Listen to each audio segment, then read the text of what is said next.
चंदा नाचे सूरज नाचे तारे झूम झूम कर नाचे, चंदा नाचे सूरज नाचे तारे झूम झूम कर नाचे। हम सही बताएं, जब हमारी बहनें भाभी नाच रही है, हमारे यहाँ सब लोग नाच रहे हैं ना, तो काउ काउ को मन हो रहा नाचने को, लेकिन कभी शर्म के मारे नहीं खड़े हो रहे। कहीं ऐसा ना हो कोई देख ले, अरे कन्हैया के भजन में, कन्हैया की कथा में कोई नहीं देगा, कन्हैया देखना चाहिए। चंदा नाचे सूरज नाचे तारे झूम कर नाचे, चंदा नाचे सूरज नाचे तारे झूम झूम कर नाचे, चंदा नाचे सूरज नाचे चंदा नाचे सूरज नाचे तारे झूम झूम कर नाचे। आनंद को आनंद को आनंद को नाचो,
ललता नाचे विशाखा नाचे राजा झूम झूम कर नाचे, ललता नाचे विशाखा नाचे राजा झूम झूम कर नाचे, ललता नाचे विशाखा नाचे राजा झूम झूम कर नाचे, ललता नाचे विशाखा नाचे राजा झूम झूम कर नाचे, ललता नाचे विशाखा नाचे राजा झूम झूम कर नाचे, ललता नाचे विशाखा नाचे राजा झूम झूम कर नाचे।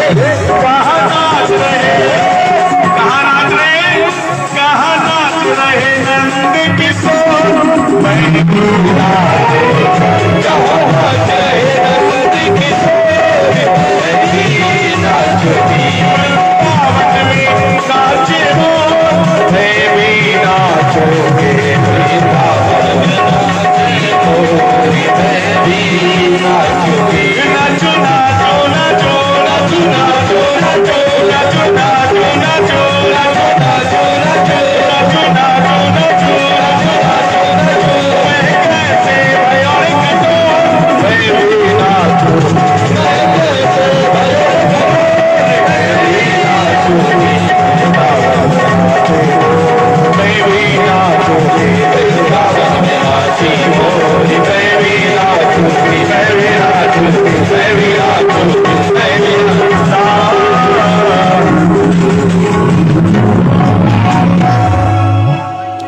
मैं कैसे भयोरी कठोर, मैं भी नाचूंगी। बोले श्री बांके में हरिलाल की, बोले राधा रानी सरकार की जय, जय श्री राम। जैसे ही कन्हैया ने भोलेनाथ का हाथ पकड़ा, इतनी जोर से चक्कर लगाते, इतनी जोर से चक्कर लगाते हैं भोलेनाथ का कन्हैया।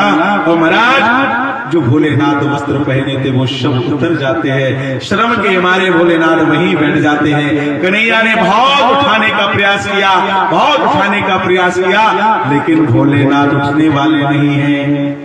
तब से लेकर के आज तक वहीं भोलेनाथ बैठे हुए हैं। भगवान भोलेनाथ का नाम पड़ता है गोपेश्वर महादेव। बोले गोपेश्वर महादेव की जय हो। आज भगवान का नाम गोपेश्वर महादेव है। भगवान के पास जो कामदेव आया था, भगवान के चरणों में क्षमा याचना करता है, प्रभु क्षमा करो, हम आपकी लीला को समझ नहीं पाए, शर्त के अनुसार हम आपके बेटा बनेंगे। आज फिर आगे चलकर वही कामदेव भगवान का बेटा बनता है, द्वारकानाथ का बेटा बनता है, जिसका नाम प्रद्युम्न होता है। महाराज की लीला संपन्न होती है। सुखदेव जी वर्णन करते, एक शंखचूड़ नाम का राक्षस आया, भगवान ने उसका उद्धार कर दिया और भगवान ने उसका उद्धार किया। उसके बाद महाराज केशी नाम का राक्षस आया, भगवान ने उसका भी उद्धार किया। व्योमासुर नाम का राक्षस आया, भगवान ने उसका भी उद्धार किया। एक दिन क्या हुआ, जब भगवान छोटी छोटी लीलाएं, ऐसी अच्छी सुंदर सुंदर लीलाएं कर रहे हैं, तो नारद जी आते हैं भगवान से, प्रभु आप यह क्या कर रहे हैं? वृंदावन में रह करके आप तो लीला में कर रहे हैं, महाराज की लीला कर रहे हैं, कहीं गोवर्धन की लीला कर रहे हैं, लेकिन जो अत्याचारी पापाचारी कंस है उसका उद्धार करो मेरे गोविंद, उसका वध करो, आप उससे मारो, तो उसका अत्याचार बढ़ता जा रहा है। जब बार बार यह विनय किया तो कन्हैया ने कहा, नारद जी हम कैसे ऐसे यहां से जा सकते हैं, कुछ आपको ही उपाय करना पड़ेगा, तब कहीं कंस का वध होगा, तब कहीं कंस का उद्धार होगा। जब ऐसा विनय किया, जब ऐसा विनय कन्हैया ने कहा नारद जी से, तो नारद जी कहते हैं ठीक है प्रभु, जैसी आपकी आज्ञा। आज नारद जी भगवान का दर्शन करने के पश्चात मथुरा जाते हैं। मथुरा पहुंचते हैं, कंस के पास पहुंचे और कंस के पास पहुंच करके कंस से कहा, तुम्हारे शत्रु ने ब्रज 84 कोष में जन्म ले लिया है और तुम्हें पता लग गया है कि कृष्ण ही तुम्हारा शत्रु है, क्योंकि जो तुम राक्षस भेजते हो, जो भी राक्षस जावे वो सब लौटकर नहीं आते हैं, वहीं पर मर जाते हैं। क्या करना चाहिए? नारद जी ने कहा, धनुष यज्ञ करो, धनुष यज्ञ में उस यज्ञ में कृष्ण और बलराम का निमंत्रण करो, और कृष्ण और बलराम का निमंत्रण करो और उसी युद्ध रणभूमि में किसी बहाने में कृष्ण और बलराम को मरवा देना। बोले अच्छा, हाँ। नारद जी के कहने पर आज कंस घोषणा कर देता है कि मथुरा में एक बड़े ही सुंदर मेले का आयोजन होगा, धनुष यज्ञ मेले का आयोजन होगा। बोले धनुष यज्ञ मेले का? हाँ। घोषणा हो गई पूरे ब्रज में, ब्रज 84 कोष में घोषणा हो गई कि मथुरा में यज्ञ होने वाला है, धनुष यज्ञ होने वाला है, मेला लगने वाला है, कंस के द्वारा बड़े मेले का आयोजन किया जा रहा है। जब घोषणा हुई, सब मथुरा के जाने की तैयारी करने लगे। अब कन्हैया कैसे जावे? तो कन्हैया ने नारद जी को बता दिया था कि कृष्ण और बलराम को कैसे भी निमंत्रण करो। तो कंस ने सभी दैत्यों को बुलाया, अपने मंत्री आदि सभी को बुलाया और बुला करके कहा, कृष्ण और बलराम मथुरा कैसे आवे? कृष्ण और बलराम मथुरा कैसे आवे? कोई कृष्ण और बलराम को लेने जाओ, क्योंकि मुझे उसे मारना है, मैं उसका वध करना चाहता हूं, मारना चाहता हूं। महाराज कोई जाने के लिए तैयार नहीं हुआ। कंस को पता था अगर हम किसी राक्षस को, कृष्ण को, बलराम को लेने के लिए पहुंचाएंगे तो कृष्ण और बलराम आने वाले नहीं है, तो किसे पहुंचने आ जाएगा? बोले अक्रूर जी को। अक्रूर जी को? हाँ। महाराज अक्रूर जी को पहुंचाया जाए? बोले हाँ अक्रूर जी को। अक्रूर जी को सभा में बुलाया गया और जैसे अक्रूर जी को सभा में बुलाया गया, अक्रूर जी से कहा, काका आप कृष्ण और बलराम को लेने के लिए जाओ। अक्रूर जी ने कहा, जी महाराज किसके लिए बुलाना है, क्या काम है कृष्ण और बलराम को यहाँ लाने के लिए? कंस बोला, हमें उनको मारना है, इस मेले के बहाने हम उनको मार देंगे। जब ऐसा कंस ने कहा, जब कंस ने इतना कहा तो अक्रूर जी ने मना कर दिया, प्रभु स्वामी हम महाराज हम लेने नहीं जा सकते, मना कर दिया, क्योंकि छोटे छोटे बालक हैं ना कृष्ण और बलराम, हम उनको कैसे मरवा सकते हैं, कैसे उन्हें हम युद्ध भूमि में ला सकते हैं, ये हमसे अपराध नहीं होगा, इसलिए हम ला नहीं सकते, मना कर दिया। जब अक्रूर जी ने मना किया तो कंस कहता है, अगर आप लेने नहीं जाओगे कृष्ण और बलराम को तो हम अपनी नग्न तलवार से आपका वध कर देंगे, आपको मार देंगे। जब अक्रूर जी से ऐसा कहा तो अक्रूर जी ने विचार किया, वह तो परमात्मा है, भला कंस कैसे उन्हें मार सकता है, वो तो गोविंद है, उन्हें कोई नहीं मार सकता। विचार करते करते उन्होंने विचार किया, इससे तो अच्छा है इसके हाथों से मरने से तो अच्छा है कि परमात्मा को यहां पर ले आए, क्योंकि परमात्मा को कोई नहीं मार सकता। भुवनेश्वर कालों का काला, वो तो स्वयं कालों के काल हैं, इसलिए उन्हें कौन मार सकता है। आज अक्रूर जी जाने के लिए तैयार हो गए। अक्रूर जी जाने के लिए तैयार हो गए। प्रातः काल वेला में अक्रूर जी निकले थे मथुरा से वृंदावन की ओर। प्रातः काल निकले थे, लेकिन शाम के समय वृंदावन पहुंचते हैं, देरी से पहुंचते हैं। और जैसे ही शाम के समय वृंदावन पहुंचे, नंद और यशोदा बाबा ने स्वागत किया इनका। अक्रूर जी कैसे आपका आगमन हुआ, कई वर्षों बाद आज आए हो, कैसे आपका आगमन हो गया, आइए स्वागत वंदन जब अक्रूर जी का नंद और बाबा ने यशोदा ने किया,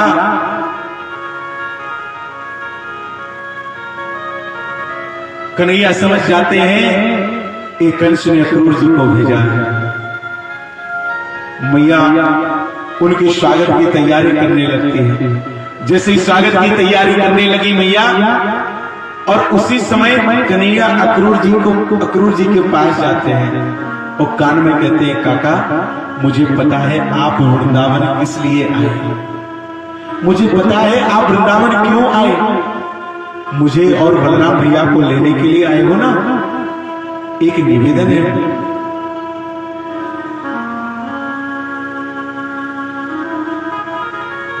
यह समाचार ब्रजवासियों को पता नहीं लगना चाहिए, नहीं तो मैं वृंदावन से मथुरा नहीं जा पाऊंगा।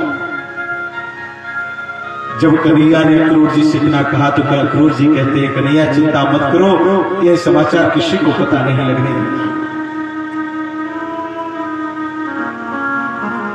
नंद और यशोदा मैया, नंद बाबा और यशोदा मैया आज अक्रूर जी से पूछते हैं, भोजन प्रसादी प्रभाते समय आपका आगमन कैसे हुआ। अक्रूर जी ने कहा, मैं कन्हैया को लेने आया हूं। जैसे ही कन्हैया को लेने की बात कही, यशोदा मैया तो उसी समय अचेत होकर के गिर गई, और कन्हैया ने मैया को उठाया, जल छिड़का, मैया क्या हो गया। आज मैया रोते हुए कन्हैया से कहती है, बेटा तू सुबह प्रातः काल मुझे छोड़ करके चला जाएगा, तू मुझे छोड़ करके चला जाएगा, मैं तेरे बिना कैसे जीवित रहूंगा, मैं तेरे बिना कैसे रह सकती हूं। यहां नंद बाबा और अक्रूर जी अपनी बातें कर रहे हैं, लेकिन आज जब यशोदा मैया को पता लगा कि अक्रूर जी कन्हैया को लेने आए हैं, और ये जो कृष्ण और बलराम हैं वो मेरे बेटे नहीं हैं, ये तो देवकी और वसुदेव के बेटे हैं, तो रात भर यशोदा मैया सोती नहीं है, रो रही है कन्हैया को देख कर। कल मुझे छोड़ करके चला जाएगा तू।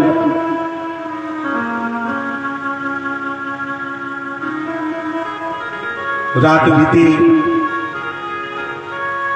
स्नान आदि करने के बाद अक्रूर जी ने कन्हैया से कहा, कन्हैया चलने की तैयारी करो, समय हो गया है। कृष्ण और बलराम चलने की तैयारी करने लगते हैं, और जैसे ही चलने की तैयारी होने लगती है तो जैसे कन्हैया ने माँ को प्रणाम किया, बाबा को प्रणाम किया, और मैया बाबा से कहा, बाबा भैया चिंता मत करो, हम जल्दी ही लौट पाएंगे। आज यशोदा मैया कहती है, कन्हैया आप मथुरा तो जा रहे हो, लेकिन मेरी एक बात सुनते जाना। आज यशोदा मैया कन्हैया से क्या कह रही है, कन्हैया मेरी एक बात सुनते जाना कि हमने जो तुम्हें सताया है, हमने जो तुम्हें उखल से बांधा है, हमने जो तुम्हें चांदी की छड़ी से डांटा है, उस बात को कभी अपनी मैया देवकी से ना कहना, अपनी माँ देवकी से नहीं कहना, नहीं तो क्या सोचेगी तुम्हारी देवकी माँ कि मैंने उस बालक को, उसके बेटे को, उसके लाला को डांटा है, सही से पालन नहीं की, उसको हम पिटाई लगाते मारती थी। इसलिए कन्हैया आपसे निवेदन है, प्रार्थना है, मैंने जो आपको डांट लगाई है, जो फटकार लगाई है, उखल से आपको बांधा है, यह बात को आप देवी की मैया से कतई नहीं कहना। कन्हैया ने कहा मैया कैसी बात करती है, देव की मैया ने तो मुझे जन्म दिया है, देव की मैया ने तो मुझे जन्म दे करके यहाँ पर भेज दिया था, लेकिन जन्म देने वाली माँ से बड़ी पालने वाली माँ होती है, इसलिए तू माँ है मेरी, बाद में मेरी देवी की माँ है। तुमने मुझे बड़ा छोटा था, मैं छोटे से बड़ा किया है माँ, इसलिए तू है मेरी माँ है, बाद में देव की माँ है।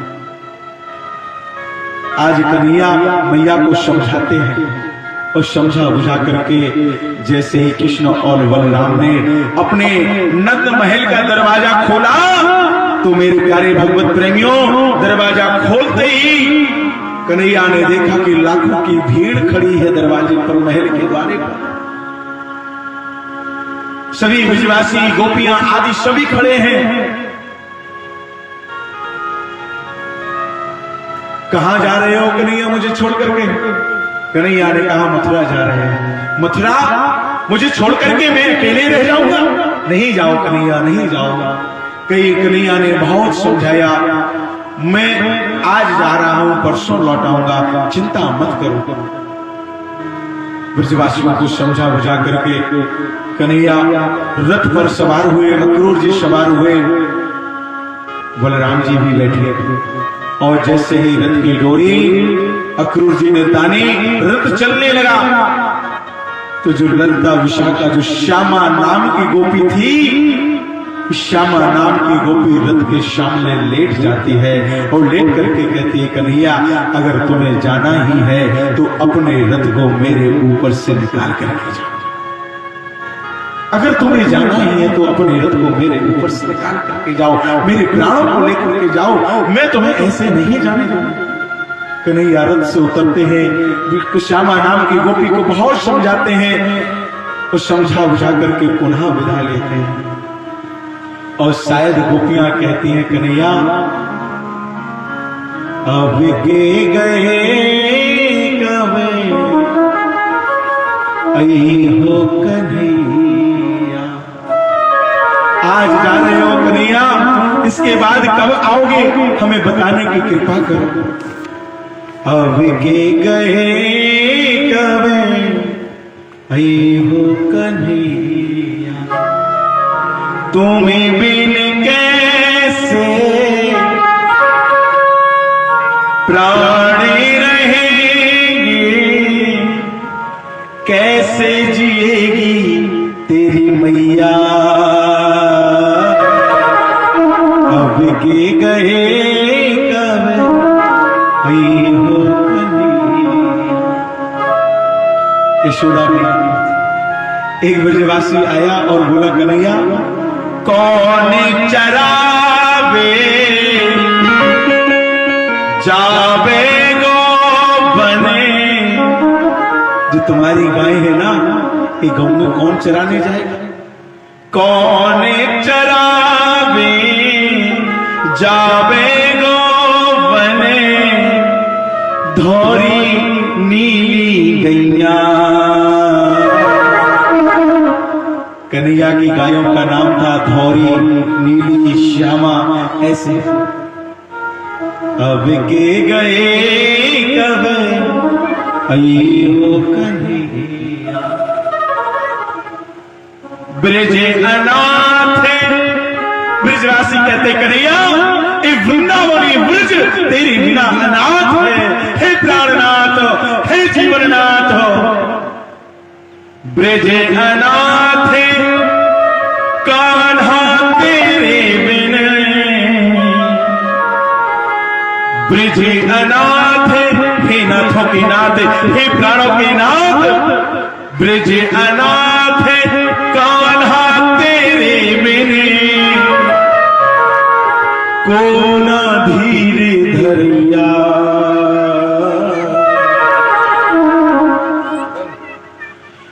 गे गए कब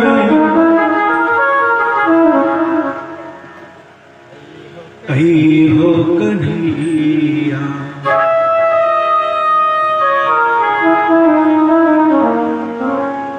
ब्रज अनाथ कान्हा तेरे बिनु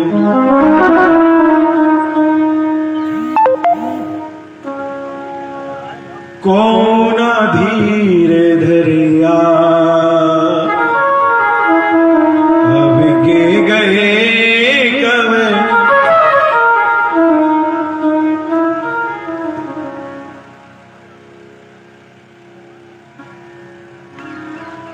सभी ब्रजवासी रोते रोते कन्हैया से पूछ रहे हैं, भगवत चरणे कमल बिन कैसे हे श्याम पारे लगेगी नैया। हे कन्हैया तेरे चरणों के सहारे ही जीवन की नैया चल रही थी, तेरे ही चरणों के सहारे ही भव सागर में नैया डूब नहीं रही थी, ये पार जा रही थी। और कन्हैया तेरे जो चरण कमल है, जो चरणों की जो रज है वो प्राप्त नहीं होगी तो प्रभु इस जीवन की नैया कैसे पार होगी। भगवत चरण कमल बिन कैसे पार लगे नैया। अब के गए कब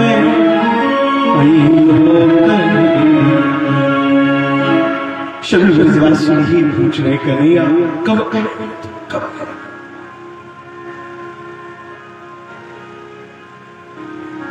हे प्राणनाथ मुझे छोड़कर मत जाओ, तेरी मैया तुझे ना देख करके अपना जीवन समाप्त कर देगी। ये जो गाय है ना ये तुझे ना देख करके अपना जीवन समाप्त कर देगी। ये जो गोपियां है ना तेरे बिन रह नहीं सकती प्राणनाथ। ये ब्रजवासी है ना तेरे बिन जीवित नहीं रह सकती। इसलिए कन्हैया आपसे निवेदन है छोड़कर मत जाओ, छोड़कर मत जाओ।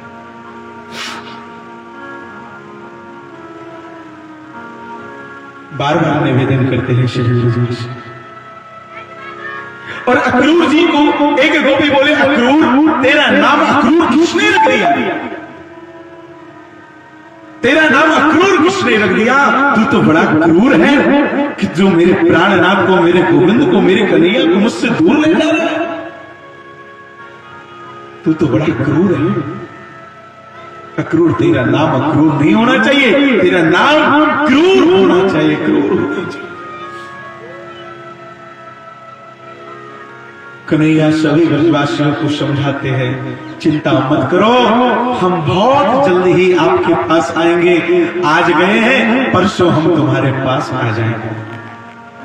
परसों की कहकर गए हैं कन्हैया, आज वर्षों बीत गए, कन्हैया लौटे। समझा बुझाकर ब्रजवासियों को आज कन्हैया चले जाते हैं। और यहां पर गोपियां जो है वो रो रही हैं। विसरे चिलज्जाम रुदोष्म सुस्वरम गोविंद दामोदर माधवे। रो भी रही ना कन्हैया तो स्वर में रो रही है। हमारे कन्हैया को पुकार रहा है। कन्हैया का रथ आगे आगे चल रहा है, जहां तक वृंदावन की सीमा है सभी ब्रजवासी गोपियां कन्हैया के रथ के पीछे भागे जा रहे हैं, दौड़ते जा रहे हैं। वो जब तक कन्हैया के रथ की ध्वजा दिखती रही तब तक वृंदावन की सीमा पर सभी ब्रजवासी, सभी गोपियां खड़ी रही कि अब लौट आवे, अब लौट आवे। वो जैसे ध्वजा दिखना बंद हुआ तो सभी ब्रजवासी अपने अपने घर लौट सकते। एक दो ब्रजवासी कन्हैया के साथ गए, नंद बाबा के साथ में गए। और महाराज जैसे ही रथ मथुरा के समीप पहुंचा और रथ मथुरा के समीप पहुंचने पर अक्रूर जी को संदेह हो जाता है मन में। जैसे ही मन में संदेह होता है, ये छोटे छोटे नादान बालक कितना दुष्ट है, ये कंस इन बालकों को मार देगा। ऐसा जब अक्रूर जी ने विचार किया तो आज कन्हैया की सुंदर सी लीला करते हैं। कन्हैया कहते हैं काकाजू एक काम करना है, हम मामा जी के यहाँ जा रहे हैं ना, मामा ने हमें बुलाया है तो सज धज करके जाना होगा, इसलिए वस्त्र आदि पहनने के पूर्व हमें यमुना में स्नान करना है।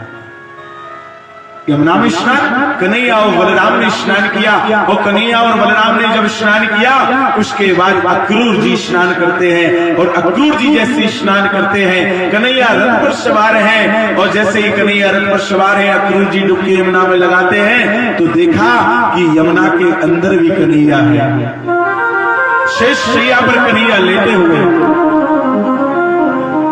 और जैसे ही कन्हैया को देखा तो फिर यमुना से बाहर अक्रूर जी आते हैं, रथ पर देखा, फिर अंदर डुबकी लगाई तो कन्हैया को शेष शैया पर देखा, फिर यमुना से बाहर निकलते हैं। महाराज ऐसे ही देखते देखते अंदर भी है कन्हैया, बाहर भी है।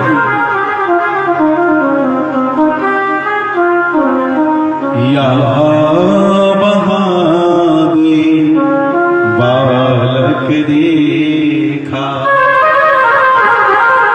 कन्हैया को यहाँ वहां देखते, अंदर भी देखते यमुना के अंदर, और रथ पर भी शब्द यहाँ वहां दे बालक देखा, मति प्रेम मोर की आनों से रखा।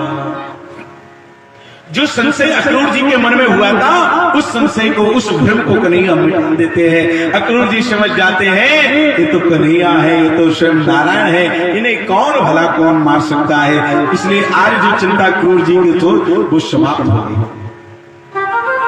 अक्रूर जी गाते हैं, भगवान को प्रणाम करते हैं, गुरु आज्ञा करो कहाँ चलना है।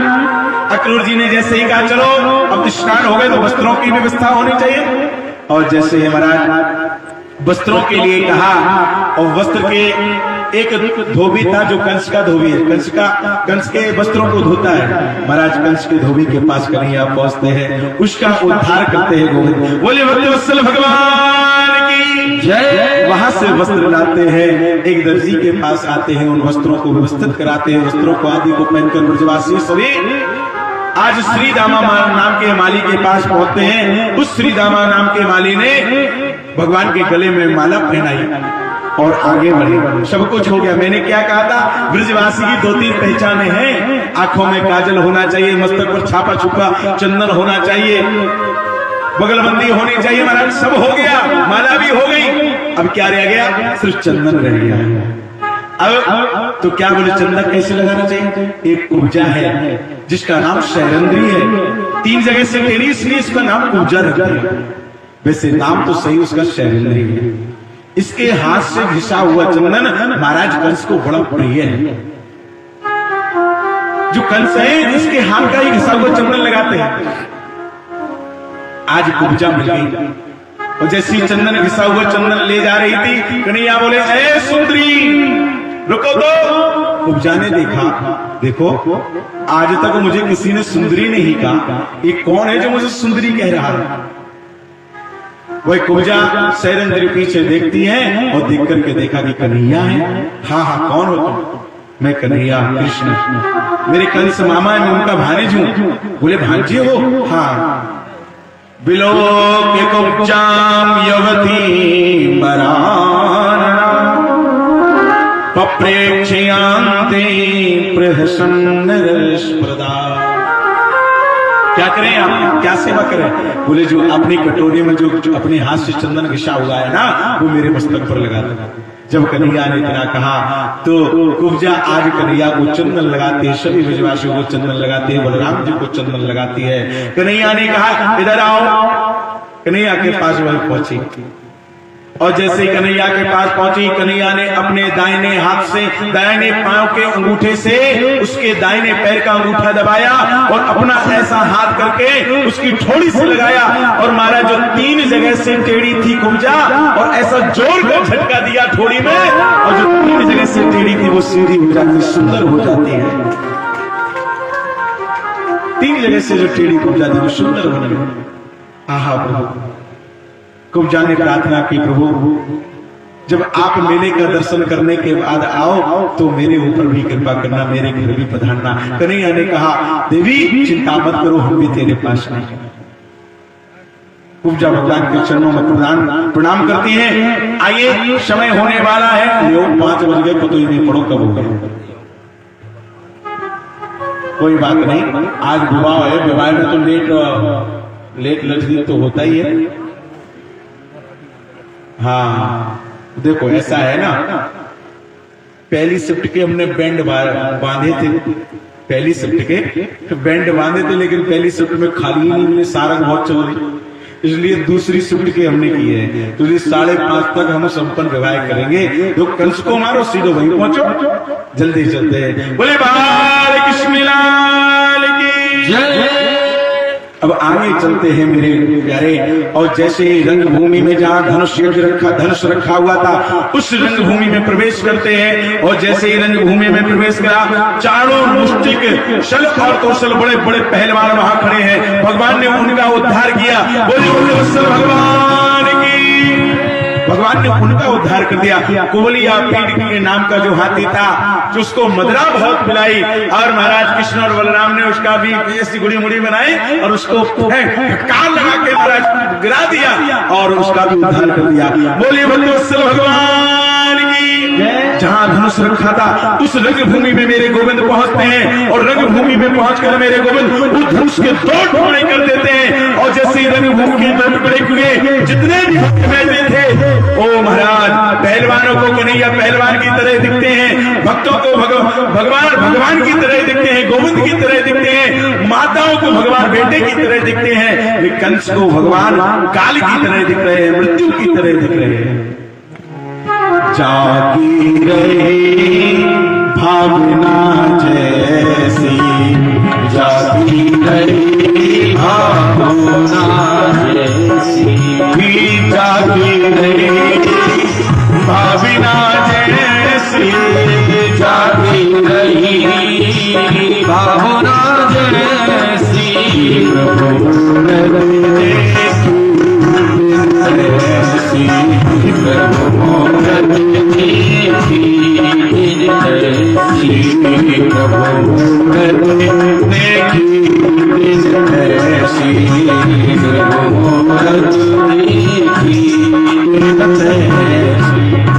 मल्लानां समेनां नरवणा स्त्रीणां स्वरो मूर्तिमान, गोपानां सुजनो सदां सदिभुजां शास्तां शुभनेत्रो शिशु।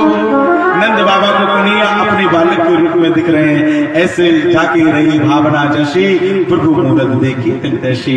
जैसे ही धनुष को तोड़ा और उसी रंगभूमि से बड़े से विशाल ऊपर एक सिंहासन पर कंस बैठा था। कंस ने देखा कि धनुष टूट गया है, समझ गया यही मेरा काल है, मुझे मारने वाला है। उसे वरदान था, जो धनुष को तोड़ देगा वही मुझे मारने वाला। आज कन्हैया उस रंगभूमि से छलांग लगाते हैं जहाँ सिंहासन पर कंस बैठा है, और छलांग लगा करके कंस को पकड़ा। महाराज कंस से द्वंद्व होने लगता है, और ऐसी फटका लगाया, एक ऐसा दाव लगाया कन्हैया ने कि कन्हैया कंस की छाती पर बैठ जाते हैं। एक हाथ से केस को पकड़ते हैं और एक से हाथ से मुष्टि बनाते हैं। मारने ही वाले थे, कंस ने रोक दिया। कन्हैया रुको, क्या हुआ, क्यों रोक रहे हो? बोले एक बात बताओ। कंस बोला कन्हैया से, क्या? बोले एक बात बताओ, मामा कि कभी बाल को पकड़ना चाहिए, मामा को मारना चाहिए? माँ के समान ही होता है मामा, इसलिए मामा को कभी मारना नहीं चाहिए। मेरे बालों को छोड़ दो, मुझे कष्ट हो रहा है, मुझे दर्द हो रहा है। आज कन्हैया कहते हैं, मामा जब तुमने मेरी मैया के बालों को पकड़ा था, स्त्री की सबसे बड़ी कमजोरी होती है बाल, और तुमने मेरी माँ के बालों को पकड़ा था, तब तुम्हें यह शिक्षा याद नहीं आई थी? उसके बाद किस विद्यालय में पढ़ने गए, तुम्हें ये ज्ञान हो गया कि मामा जो होता है वो माँ के समान होता है? मेरी माँ के साथ तुमने क्या किया था, याद करो। कुछ याद है मेरी मैया की, तूने क्या चसा बनाई थी? याद करो, बालों को पकड़ घसीटा था, बालों को पकड़ घसीटा था, नंगी तलवार उठा, बालों को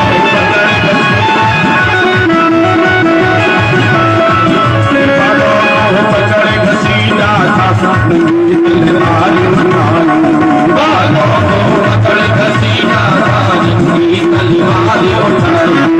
हे मामा, हे मामा, कुछ याद करो, उस समय की जब तुमने मेरी मां के बालों को पकड़ा था और नंगी तलवार उठा करके मेरी मां को मारने के लिए तुम तैयार था। इसलिए मामा, बालों का बदला बालों से, बालों का बदला बालों से। मामा, जो तुमने नववाणी हुई थी ना कि देवकी का 8वां लाल 8वां गर्भ तेरा शत्रु होगा, मामा ध्यान से सुनो। बालों का बदला बालों से लेता है लाल देवकी का, लेता है लाल देवकी का, लेता है लाल देवकी का, लेता है लाल देवकी का, लेता है लाल देवकी का। अरे मामा, मैं ही देवकी का लाल 8वां बेटा, आज भी संतान के रूप में मैं कृष्ण, आज तेरा शत्रु, तुझे मारने वाला, तेरी मृत्यु, तेरा काल। मामा, तब तो आकाशवाणी हुई थी, बालों का बदला बालों से लेता है लाल देवकी का। तब नववाणी थी, तब नववाणी थी, अब सन्मुख है, तब नववाणी थी, अब सन्मुख है, अष्टम लाल देवकी, नववाणी थी, अब सन्मुख है, अष्टम लाल देवकी का, वाणी थी, अब सन्मुख है, अष्टम लाल देवकी, नववाणी थी, अब सन्मुख है, अष्टम लाल देवकी का। बालों का बदला बालों से लेता है लाल देवकी का। मामा, जिस तरीके से तुमने मेरे माँ के बालों को पकड़ा था, आज मैं वही तुम्हारे साथ करूंगा। कन्हैया ने दोनों हाथ बालों को छोड़ा, दोनों हाथ की मुट्ठी बनाई और जोर से निहार करते उसकी छाती पर उसके प्राण पखेरु उड़ जाते हैं। बोले कंसहारी भगवान की जय, बोले भागवत भगवान की जय। बड़ा उसको आज कंस का कन्हैया ने उद्धार किया। जितने भी राक्षस थे वो भागने लगे और सब भाग करके कहां गए? बोले जरासंध के पास गए। इसकी पत्नियां हैं जिनका नाम है अस्थि और प्राप्ति। अस्थि माने है, प्राप्ति माने पाना। कंस की दो पत्नियां हैं जिनका नाम है अस्थि और प्राप्ति। ये जरासंध की बेटियां हैं। वह जब कंस को मरा हुआ देखा तो मथुरा को छोड़ करके जरासंध के पास पहुंच जाते हैं। बोले भक्तवत्सल भगवान की। सबने कहा कन्हैया, तुमने कंस का उद्धार किया है तो एक काम करो, तुम ही इस मथुरा के राजा बन जाओ। कन्हैया ने कहा नहीं नहीं, अपने नाना को वहां से बंदी गृह से मुक्त किया और उनको राज सिंहासन पर बिठा करके आज नंद बाबा के पास को प्रणाम किया। और नंद बाबा से कहा, बाबा मैं कुछ दिन बाद मथुरा में रह करके वृंदावन जरूर आऊंगा। नंद बाबा वहां से सभी ब्रजवासी लौट आते हैं और वसुदेव और देवकी मैया के साथ कन्हैया मथुरा में निवास करने लगते हैं। समय आने पर वसुदेव जी ने कन्हैया का यज्ञोपवीत संस्कार कराया और यज्ञोपवीत संस्कार कराने के बाद संदीपन उज्जैन में अवंतिका नगरी में संदीपन गुरु के यहाँ विद्या अध्ययन के लिए जाते हैं। गुरु गृह पढ़ने गए यदुराई, अल्प काले विद्या सब आई। विद्या पाई नहीं, आई भगवान के पास विद्या आती है। महाराज गुरु जी के यहाँ विद्या अध्ययन करने के लिए जाते हैं। वो विद्या अध्ययन करने के बाद महाराज एक दिन जब जैसे गोकुल से वृंदावन मथुरा आते हैं तो मथुरा में एक दिन क्या हुआ, यशोदेव की मैया ने कन्हैया के लिए 56 भोग बनाए अपने हाथ से। 56 भोग का सोने की थाली में सजा करके मैया देव की ले जाती है। आज कन्हैया उदास बैठे हैं, मैया देव की ने कहा कन्हैया कुछ खा लो, कुछ खा लो। आज कन्हैया चुप बैठे हैं, रो रहे हैं, आंखों से आंसू बह रहे हैं। निवेदन किया, अब मैया कन्हैया के स्वभाव को जानती तो है नहीं, इसलिए इनके मित्र हैं जिनका नाम है उद्धव जी, उद्धव जी को बुलाया। उद्धव जी से कहा कन्हैया बड़े चिंतित लग रहे हैं, दुखी लग रहे हैं, पूछो। क्योंकि मित्र जो होता है ना, मित्र ही मित्र की बात को समझ सकता है, मित्र ही मित्र के दुख को समझ सकता है, मित्र ही मित्र के सुख को समझ सकता है। जे ना मित्र दुख होए दुखारी, तनहि लोकत पाकत भारी।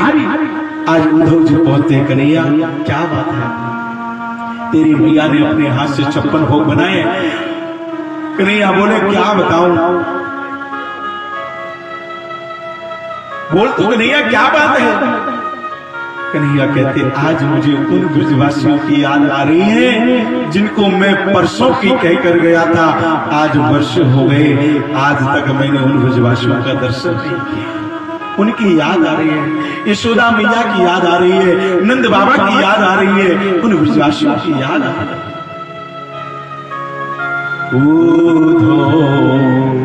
मोहे ब्रज बिसे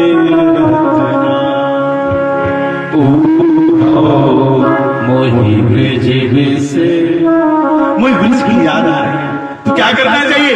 बोले उद्धव तुम मेरा एक संदेश लेकर जाओ, उन गोपियों को दे दो, बाबा को दे दो, ब्रजवासियों को दे दो। उद्धव जी कहते संदेश लेके वृंदावन से मथुरा से वृंदावन की दूरी कितनी है। अरे कन्हैया मैं संदेश लेके जाऊं, इससे तो अच्छा है कि आप ही वृंदावन चले जाओ।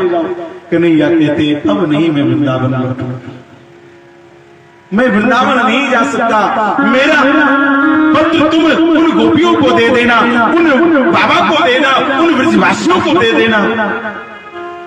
आज उद्धव जी कन्हैया के कहने पर तैयार हो गए वृंदावन की ओर जाने के लिए। कन्हैया ने अपने हाथों से पत्र लिखा और पत्र लिख करके उद्धव जी को दिया। बड़ा सुंदर गोपी उद्धव संवाद है महाराज, बड़ा सुंदर।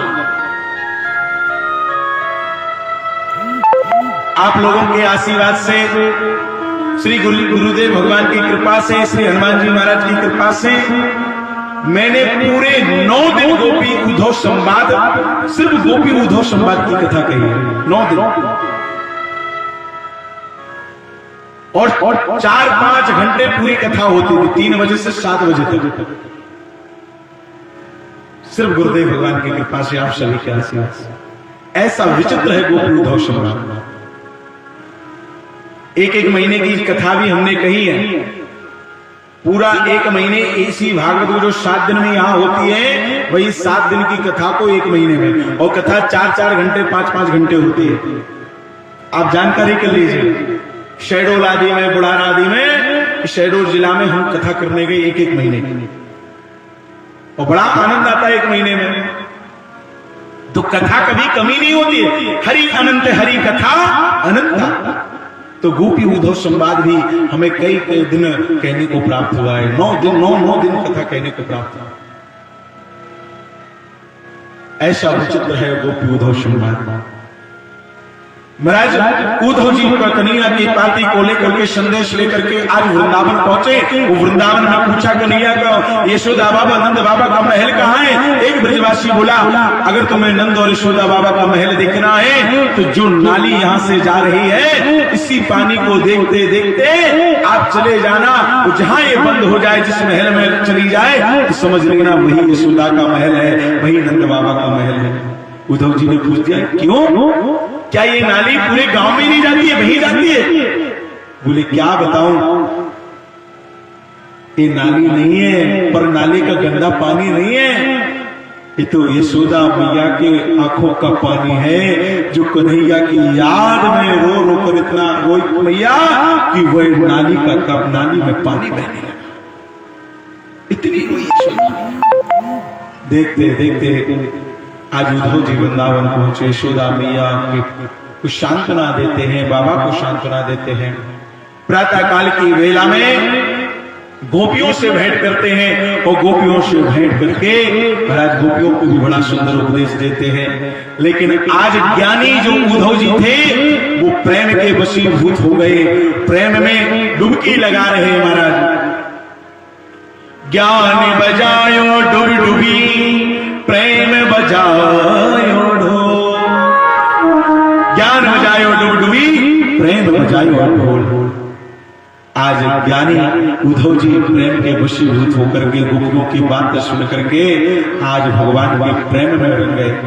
उद्धव जी वृंदावन में गोकुल ब्रज में एक दिन के लिए आए थे, एक दिन के लिए, लेकिन उद्धव जी इतने प्रेम में वशीभूत हो गए कि 7 महीने वृंदावन का वास किया उद्धव जी ने, 7 महीने ब्रज में रहे।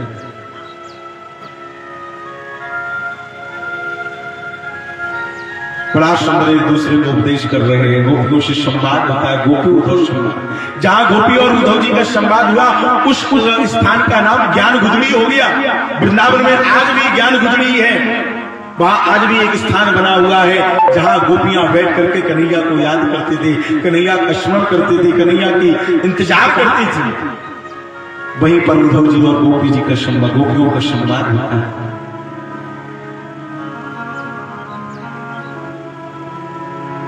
गोपियां कहती है उद्धव तुम्हारे ये प्रेम की बात है, ये भक्ति की बात है, तुम्हें समझ में नहीं आई। ये तो प्रेम की बात है उद्धव, बंदगी तेरे बस की नहीं है।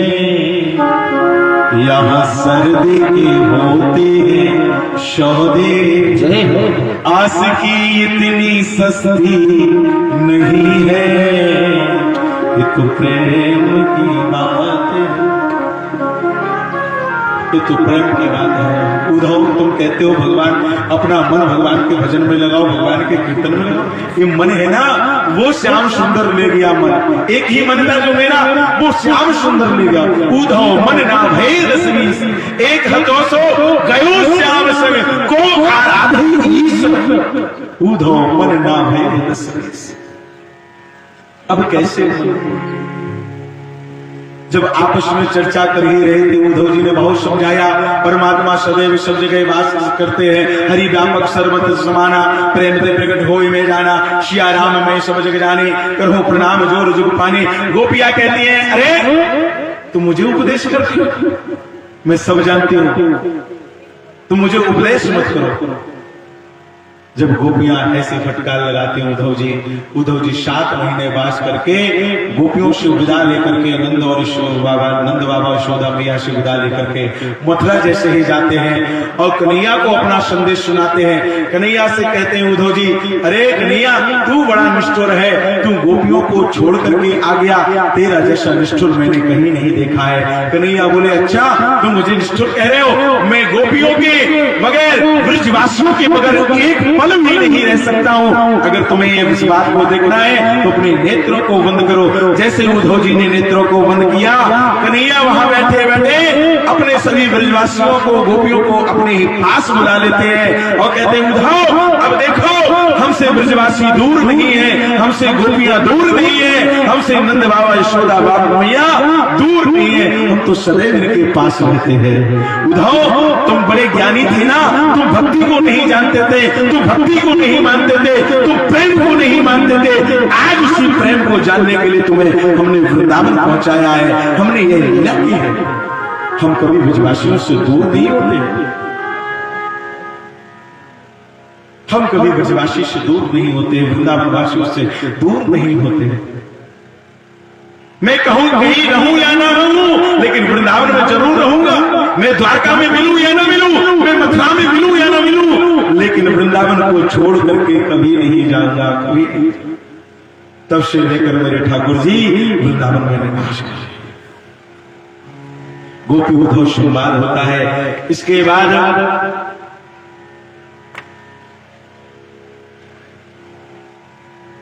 हम उन भैया को देख रहे हैं, चाचा जी को, जिन्होंने प्रश्न किया था। जब वो आ जाएंगे तभी हम बताएंगे। और उसके बाद जो देवकी के 6 बालक मार दिए थे कंस ने, आज देवकी मैया को मन में विचार आया कि उन बालकों का हमें दर्शन करना है। तो कन्हैया ने उन बालकों रसातल में जाते हैं और महाराज वरुण लोक से उन बालकों को लेकर आते हैं और देवकी मैया का दर्शन कराते हैं। जैसे ही उन बालकों ने देवकी मैया का दर्शन किया और देवकी मैया की नजर उन बालकों पर पहुंची तो वह बालक सीधे भगवान के धाम को जाते हैं। बोलिए वत्सल भगवान की। 7 महीने आज भगवान मेरे गोविंद कहाँ रहे? ठाकुर उद्धव जी वृंदावन में रहे। उसके बाद मेरे गोविंद कन्हैया कुब्जा के घर जाते हैं और कुब्जा के ऊपर कृपा करते हैं। दसम स्कंद के पूर्वार्ध को हम विराम देते हैं, दसम स्कंद के उत्तरार्ध में हम प्रवेश करते हैं। कंस की 2 पत्नियां हैं जिसका नाम अस्ति और प्राप्ति, इनके पिता का नाम जरासंध है। रोते रोते अपने पिता के पास गई, कृष्ण ने हमारे पति को मार दिया। जरासंध 23 अक्षौणी सेना लेकर के मथुरा पर आता है, आक्रमण करता है। 1 बार नहीं, 2 बार नहीं, 17 बार। 18वीं बार जब हार गया, 17वीं बार जब हार गया तो आज ब्राह्मणों को अनुष्ठान पर बिठाया और अनुष्ठान पर बिठा करके कहा, ब्राह्मण देवता अगर हम आज जीत गए तो हम तुम्हारा पूजन करेंगे, अगर कहीं हम हार गए तो तुम्हें हम मार देंगे। जीवित रहना चाहता हो, जीवित रहना चाहते हो तो मेरी विजय सुनिश्चित होनी चाहिए। जरासंध ब्राह्मणों को यहाँ अनुष्ठान पर बैठा गए। 18वीं बार काली वन को साथ लेकर के आज जरासंध 23 अक्षौणी सेना लेकर के 18वीं बार भगवान की मथुरा नगरी पर आक्रमण करता है। और जैसे आक्रमण करा, कृष्ण और बलराम युद्ध भूमि से भागने के लिए तैयार हुए। बलराम जी ने कहा, क्यों भाग रहे हो? बोले बराह्मणों की जान खतरे में है, प्राण निकल जाएंगे उनके, अगर हम उन जरासंध नहीं जीतेगा तो। बोले क्या करना चाहिए? बोले भाग चलो। बलराम जी बोले, अगर भागोगे तो लोग क्या कहेंगे? भगोड़े कहेंगे, भगोड़े। बोले अच्छा, हाँ। बोले अपने भक्तों के लिए, अपने सेवकों के लिए अगर मुझे कोई भगोड़ा भी कहता है, अगर मुझे कोई रणछोड़ भी कहता है तो मुझसे भी सहन करने के लिए तैयार हो, अपने भक्तों की रक्षा करने के लिए। आज कन्हैया उस रणभूमि को छोड़ करके, युद्ध भूमि को छोड़ करके भाग जाते हैं। कालिये वन ने देखा कि कन्हैया दौड़े दौड़ करके भाग रहे हैं। कालिये वन पीछे पीछे लग गया और महाराज जैसे ही पीछे लगा, कन्हैया समझ गए इसको मैं मार नहीं सकता हूँ। तो बोले कैसे मरेंगे? जिस गुफा में मुचकुंद जी शयन कर रहे थे उस गुफा में प्रवेश कर जाते हैं। अपना पीताम्बर लिया और पीताम्बर मुचकुंद जी को उड़ा दिया। मुचकुंद जी को वरदान था, जो भी तुम्हें जगाएगा वो जल करके भस्म हो जाएगा। और महाराज जैसे पीताम्बर उड़ा हुआ देखा, कालिये वन गुफा में प्रवेश किया और जैसे ही प्रवेश किया तो उसने सोचा कि यही कृष्ण है। देखो ये मुझसे डर करके छुप करके यहाँ छुप गया है और लेट गया है, सोने का बहाना बना रहा है। एक जोर कर पैर का प्रहार किया, मुचकुंद जी की नींद खुलती है और मुचकुंद जी ने जैसे ही कालिये वन की ओर देखा और कालिये वन जल करके भस्म। जहां कन्हैया छुपे हुए थे, छुपे हुए कन्हैया निकल कर आते हैं और मुचकुंद जी पूछते हैं, प्रभु आप कौन हैं? कठिन भूमि कोमल पदगामी, कवन हेतु विचरऊं स्वामी। कौन है आप? कन्हैया ने बताया, प्रभु पहचान पहो गई चरना, सो सुख उमा जाए नहीं वरना। आज कन्हैया को पहचान जाते हैं, प्रणाम करते हैं और मुचकुंद जी को आशीर्वाद देकर के महाराज प्रवर्षण नाम के पर्वत पर मेरे कन्हैया चढ़ जाते हैं और जरासंध ने उस प्रवर्षण वन में जो था उसमें आग लगा दी जरासंध ने। और जैसे ही जरासंध ने आग लगाई, भगवान ने रात में 48 कोस की द्वारका का निर्माण करा दिया। समुद्र में छलांग लगा दी मेरे गोविंद ने और समुद्र में छलांग लगा करके जो विश्वामित्र के रात में द्वारका का निर्माण कराया था, उस द्वारका के द्वारका आज कन्हैया राजा बन जाते हैं। भगवान का नाम द्वारका नाथ होता है। बोले द्वारकाधीश भगवान की। भगवान का नाम द्वारका नाथ हो रहा है, द्वारका के राजा बन गए। देखो आ गए जल्दी, समय लगा।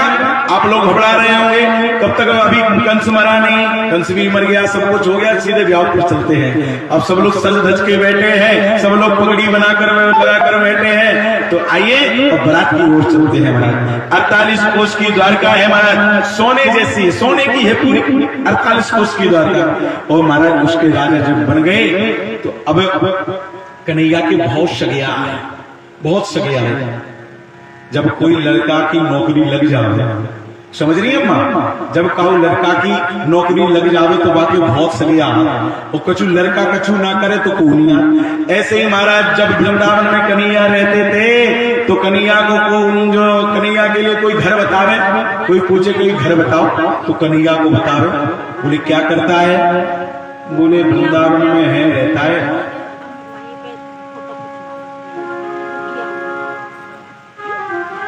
लेना है, ले जाओ ले जाओ ले जाओ।